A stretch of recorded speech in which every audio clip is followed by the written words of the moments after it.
만약 과실에 대해서 부당하다고 느끼시면 분쟁조정심의위원회 등을 통해서 충분히 과실을 낮출 수 있는 방법들이 있기 때문에 무조건적으로 보험사의 과실 주장을 받아들일 필요가 없다는 겁니다.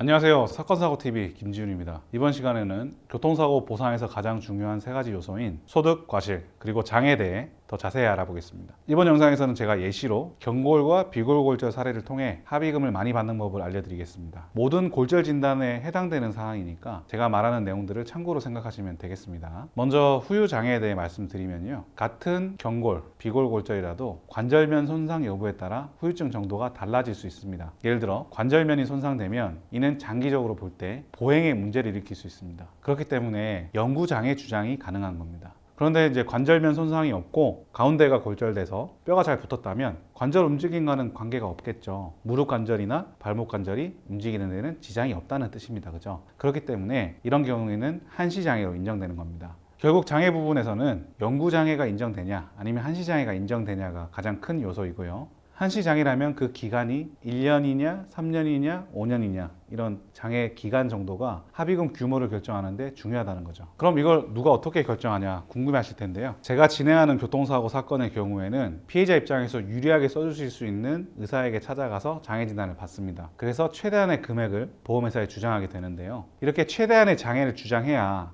합의금을 많이 받을 수 있는 가능성이 높아진다는 겁니다. 그 다음 합의금을 결정하는 두 번째 요소는 소득인데요. 대부분의 경우에는 급여 명세서나 소득금액 증명원으로 쉽게 증명할 수 있습니다. 하지만 프리랜서라든지 일용직 노동자의 경우에는 소득 증빙이 어려울 수 있는데요. 이런 경우에는 일용근로자 임금을 적용받을 수 있고 그 금액은 2024년 상반기 기준 월 314만 원 정도가 됩니다. 결국에는 최소 월소득 314만 원은 주장할 수 있다는 거죠. 그리고 만약 이 314만 원보다 더 높은 소득을 입증할 수 있다. 그러면은 그 높은 소득을 주장할 수 있는 겁니다. 따라서 314만 원보다 높은 소득을 얻고 계신 분이라면 관련 자료들을 충분히 확보해서 그에 맞는 소득을 주장해야 한다는 겁니다. 자, 마지막으로 과실에 대해 설명드리면요. 이건 사고 상황에 따라 결정되는데 대부분 경찰 조사 결과를 통해 보험사가 과실을 결정합니다. 이때 보험사는 손해보험협회에서 만든 과실인정 기준 책자를 보고 결정하게 되는데 이게 10년 전 관행을 그대로 따라가고 있고 최근 판결은 반영되지 않아서 문제점이 있습니다. 요즘은 모든 차량이 블랙박스가 있기 때문에 같은 사고라고 하더라도 과실이 바뀔 수 있다는 거 꼭 명심하셔야 되겠습니다. 만약 과실에 대해서 부당하다고 느끼시면 분쟁조정심의위원회 등을 통해서 충분히 과실을 낮출 수 있는 방법들이 있기 때문에 무조건적으로 보험사의 과실 주장을 받아들일 필요가 없다는 겁니다.